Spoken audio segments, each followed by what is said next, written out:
Hello and welcome everyone two online study with Priyanka. এবছর অর্থাৎ 2024-এ পলিটেকনিকের যে এন্ট্রান্স এক্সাম অর্থাৎ জেক্সপো বা ভোকলেটের যে এন্ট্রান্স এক্সাম সেটা কিন্তু হচ্ছে না, নম্বরের ভিত্তিতেই কিন্তু তোমাদের ভর্তি হবে। এটার নিউজটা সার্কুলেট করার জন্য কাউন্সিলের তরফ থেকে কিন্তু রাজ্যের প্রত্যেকটা কলেজকে মেল করা হয়েছে। কি বলা হয়েছে এই মেলে এবং এই এই যে প্রসেসটা হতে চলেছে এটাতে একটা জিনিস থেকে তোমাদের কিন্তু সাবধানে থাকতে হবে, সেটা তোমাদেরকে এই ভিডিওতে বলবো। তো সবার প্রথমে দেখো মেলের কি বলা হয়েছে। Sensitization of eligible students in the school about different courses in polytechnic institutes.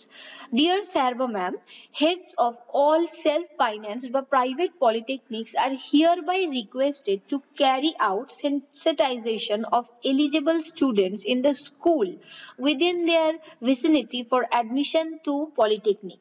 তো সমস্ত প্রাইভেট এবং যে সেলফ ফাইন্যান্স পলিটেকনিক কলেজেস গুলো আছে তাদেরকে জানানো হচ্ছে কাউন্সিলের তরফ থেকে যে সেই এলাকার মধ্যে যে স্কুল আছে সেখানে কিন্তু অ্যাওয়ারনেস করার জন্য, যে স্টুডেন্টদেরকে জানানোর জন্য এবারে কিন্তু তোমাদের এই যে এন্ট্রান্স এক্সাম আর থাকছে না, নম্বরের ভিত্তিতে তোমাদেরকে ভর্তি নেওয়া হবে। তো এখানে একটা জিনিস তোমাদেরকে মাথায় রাখতে হবে যে দেখো, যাদের পক্ষে সম্ভব প্রাইভেট কলেজে পড়া তারা তো ডেফিনেটলি পড়বে, ঠিক আছে, সেটা কোনো মানে অফেন্সিভ কিছু না, যাই হোক। কিন্তু যেটা একটা মাথায় রাখতে হবে তোমাদেরকে যে যখন কোনো প্রাইভেট পলিটেকনিক কলেজেস আসছে তোমাদেরকে অ্যাওয়্যার করার জন্য, তো ডেফিনেটলি তারা কিন্তু চাইবেন বা তোমাদের অনেক সময় এটা দেখা যায় যে তারা স্টুডেন্টসদেরকে মানে ফোন নাম্বার নিয়ে গিয়ে বারবার বিরক্ত করতে থাকে বা বারবার এরকম একটা জিনিস তোমাদের মধ্যে মেন্টালিটি তৈরি করতে থাকে যে সিট কিন্তু ফিল হয়ে যাবে তাড়াতাড়ি, তো তাড়াতাড়ি তোমরা অ্যাডমিশন নিয়ে নাও বা একটা সার্টেন অ্যামাউন্ট অফ অ্যাডভান্স দাও।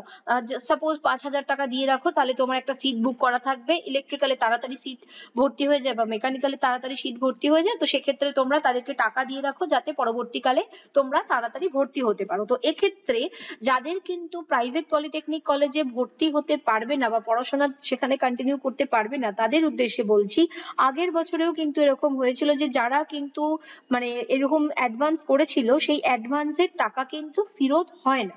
কেমন 2,000 হোক 5,000 হোক, যথেষ্ট কষ্ট করে ডেফিনেটলি সেটাকে অর্জন করতে হয় বা উপার্জন করতে হয়। তো যাই হোক, তো তোমাদের মানে ফার্স্ট জিনিস এটা মাথায় রাখতে হবে যে তোমাদের স্কুলে যদি এরকম মানে পলিটেকনিক্স থেকে আসে, সে যে কোনো পলিটেকনিক থেকেই হতে পারে না কেন, তো তোমাদেরকে যদি এটা বলা হয় যে এখন থেকেই তোমরা অ্যাডভান্স করে রাখো বা সিট শেষ হয়ে যাবে পরে ভর্তি হতে পারবে না, তোমরা টাকা দিয়ে রাখো, সেটা কিন্তু কেউ করবে না। কারণ তোমরা যদি এখন টাকা দিয়ে রাখো বা সে যে কোনো মুহূর্তেই টাকা দাও না কেন, টাকা একবার দিলে কিন্তু সেটা তোমাদেরকে ফেরত দেওয়া হবে না, তাতে তুমি ভর্তি হও বা না হও। Okay, in order to conduct such awareness program effectively and adequately, institute are requested to distribute materials like leaflets and flex and banner to each school. তো প্রত্যেকটা স্কুলে কিন্তু লিফলেট বা ফ্লেক্স বা ব্যানার এগুলো ডিস্ট্রিবিউট করতে বলার কথা হয়েছে। The content as attached in this mail with this mail for the same has been developed at this headquarters. Your cooperation in this matter is highly solicited in order to encourage enrollment in polytechnic. তো এখান থেকে কিন্তু একেবারে sure হয়ে গেল যে এবারে কিন্তু তোমাদের পলিটেকনিকের যে এন্ট্রান্স এক্সাম সেটা হচ্ছে না, তোমাদের নাম্বারের ভিত্তিতেই কিন্তু ভর্তি হতে চলেছে। এবং তোমাদেরকে বলে রাখি, অনেক সময় তোমাদের কোয়েশ্চেন থাকে যে যারা আর্টস নিয়ে পড়াশোনা করেছো তারা ভর্তি হতে পারবে কিনা, এবং যদি তোমার উচ্চ মাধ্যমিকে বেশি নাম্বার থাকে এবং মাধ্যমিকে কম নাম্বার থাকে তো সেক্ষেত্রে তুমি উচ্চ মাধ্যমিকের নাম্বার দিয়ে প্রথম বর্ষে অর্থাৎ ডিপ্লোমার প্রথম বর্ষে ভর্তি হতে পারবে কি পারবে না। তো সবার প্রথমে এটা আমি তোমাদের আগের ভিডিওতেও বলেছি, আরো একবার বলে রাখছি যে যারা যারা ডিপ্লোমাতে প্রথম বর্ষে ভর্তি হতে চাইছো তাদের জন্য কিন্তু শুধুমাত্র মাধ্যমিকের নাম্বারটা বা 10th এর নাম্বারটা দেখা হবে, কেমন। এবং তোমাদের আবেদনকারীর জন্ম 1/7/2009 এর পরে হলে হবে না, এবং এর কোনো ঊর্ধ্বসীমা নেই। অর্থাৎ এখান থেকে তোমরা কিন্তু বুঝতে পারছো যে মানে 2022, 23, 24 এবং এর আগে যারা যারা মাধ্যমিক পরীক্ষা দিয়েছে সকলেই কিন্তু এই ফর্মটা ফিল আপ করতে পারবে।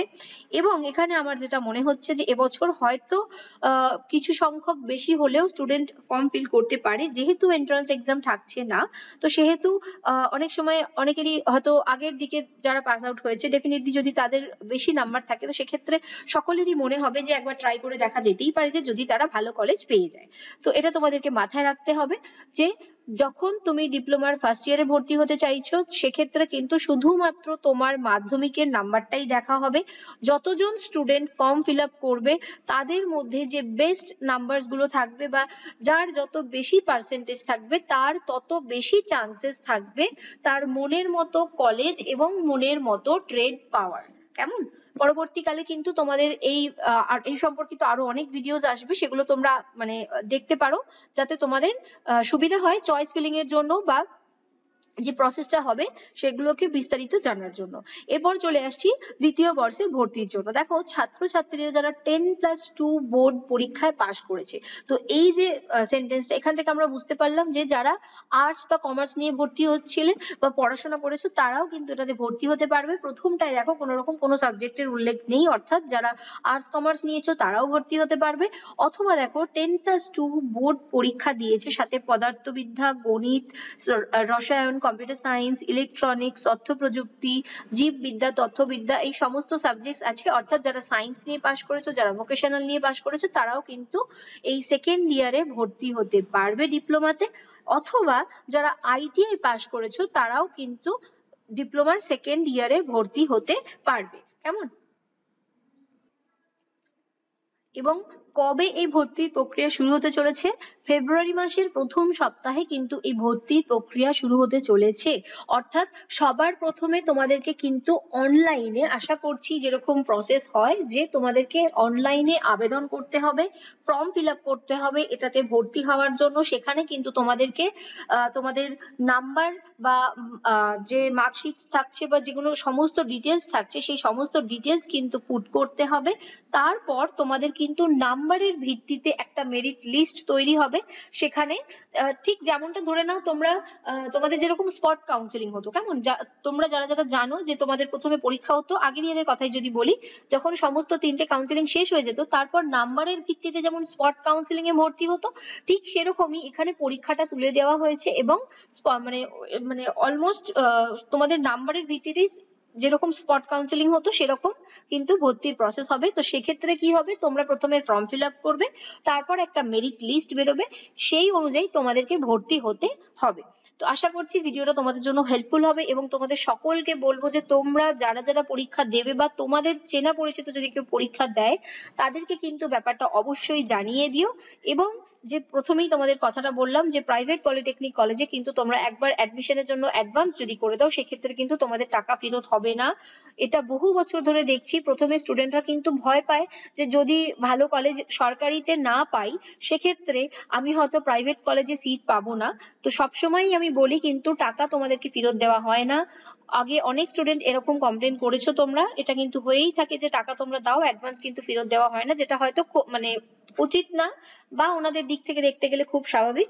তো যাই হোক, তো এটা সকলে কিন্তু মাথায় রেখো যে কোনো রকম প্রাইভেট পলিটেকনিক কলেজে তুমি যদি একান্ত শিওর না হও যে তুমি ভর্তি হতে চাইছো বা তুমি পার্সিউ করতে পারবে সেখানে কিন্তু কোনো রকম অ্যাডভান্স দেবে না।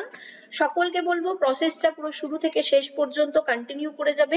একান্তই যদি তুমি মনের মতো সরকারি কলেজ না পাও সেক্ষেত্রে তুমি প্রাইভেট কলেজে যদি বাড়ি থেকে সাপোর্ট করে অ্যাডমিশন নিতে পারো। আর একটা জিনিস তোমাদের কিন্তু হয়তো এরকম হলো যে তুমি প্রথমে দূরের দিকের কোনো কলেজ পেলে সেটাতে ভর্তি হয়ে গেলে, পরবর্তীকালে কিন্তু সেকেন্ড ইয়ারে তোমরা যখন উঠবে তখন কিন্তু তোমাদের ট্রান্সফারের ব্যাপার থাকে, অর্থাৎ বাড়ির কাছাকাছি কলেজে কিন্তু ট্রান্সফারের একটা ব্যাপার থাকে। তো সেক্ষেত্রে তোমরা সেটাও ট্রাই করতে পারো। তো সবার প্রথমে তোমাদেরকে এটাই বলবো যে প্রসেসটা কিন্তু ধৈর্য ধরে করতে হবে এবং কোনো তাড়াহুড়ো করলে চলবে না। যখন তোমাদের এই প্রসেস শুরু হবে অনলাইন আবেদন তখন কিন্তু আমি তোমাদের জন্য ভিডিওর মাধ্যমে আপডেট করে দেবো।